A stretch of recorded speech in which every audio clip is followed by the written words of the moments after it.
Buen día, soy Freddy Mendoza, estudiante de Derecho. En este momento les voy a hablar de la cátedra de Fundamentos de Derecho Constitucional.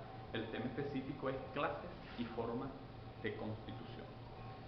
Para definir un poco lo que es la Constitución es la ley fundamental que rige la sociedad junto con todo el andamiaje de leyes que norman esa sociedad.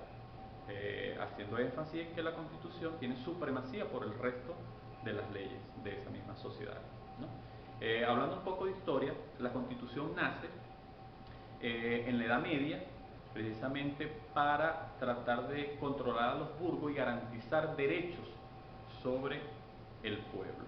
Posteriormente, en el siglo XVIII, cuando surgen las revoluciones liberales, como por ejemplo la Revolución Francesa, en Francia se da una constituyente en 1789 donde garantizan, dentro de la norma constitucional, garantizan los derechos humanos de la sociedad o de los ciudadanos, ¿no?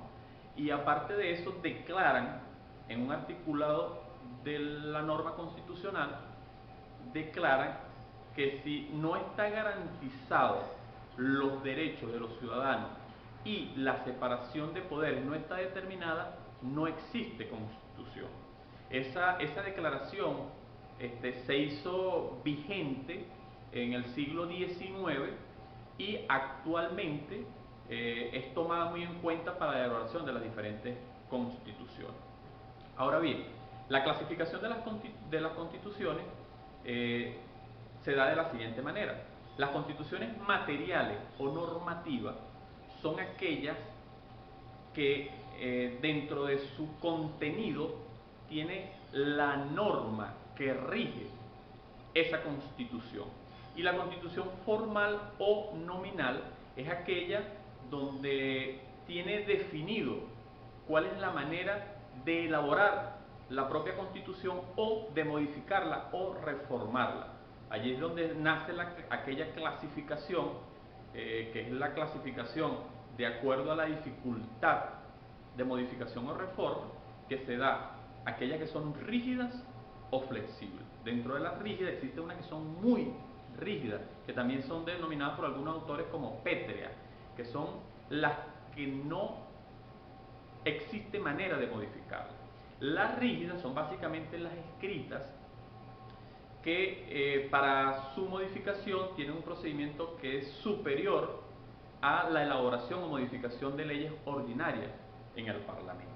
Y las flexibles son aquellas que para su elaboración o modificación tiene un procedimiento similar a la elaboración de una ley ordinaria en el Parlamento. Dentro de las flexibles están las consuetudinarias, que son las no escritas. De acuerdo a su expresión documental o formulación jurídica están las consuetudinarias y las escritas. Las consuetudinarias son aquellas que no son escritas, se basan en los usos y costumbres de una sociedad. Y las escritas son las que su normativa aparece dentro de uno o varios elementos escritos, que son quienes norman esa sociedad. Y también están las constituciones por su forma de origen o establecimiento, que son aquellas, las otorgadas, que son aquellas constituciones elaboradas que se le facilita a determinada sociedad para garantizar o normar todo su funcionamiento. Las pactadas son aquellas que en determinado momento político se llega a algunos acuerdos para su elaboración, como por ejemplo cuando acuerda el parlamento y el gobernante, que pudiese ser un monarca, cuál va a ser la constitución que va a regir esa sociedad.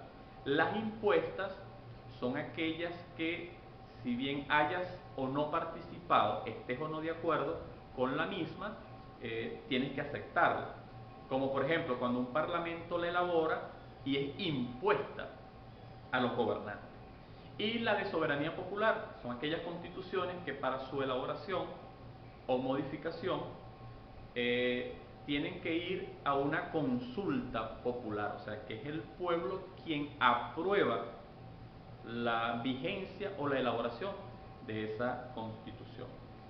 Finalmente, para poner el ejemplo de nuestra constitución, Constitución de la República Bolivariana de Venezuela, ¿cómo encaja dentro de todas esas clasificaciones? Por ejemplo, de acuerdo a su expresión documental o formulación jurídica, es una constitución escrita, porque nuestra norma aparece escrita. De acuerdo a su dificultad de modificación o reforma, es rígida, porque para su modificación ella requiere ir a una consulta popular, que es un procedimiento un poco superior a la elaboración de una ley normal. Y de acuerdo a su origen, es de soberanía popular, porque la misma fue elaborada de acuerdo a una constituyente y para su aprobación tuvo que ir a una consulta popular para ver si estaban de acuerdo o no. Bueno, muchísimas gracias, esto es todo y hasta la próxima.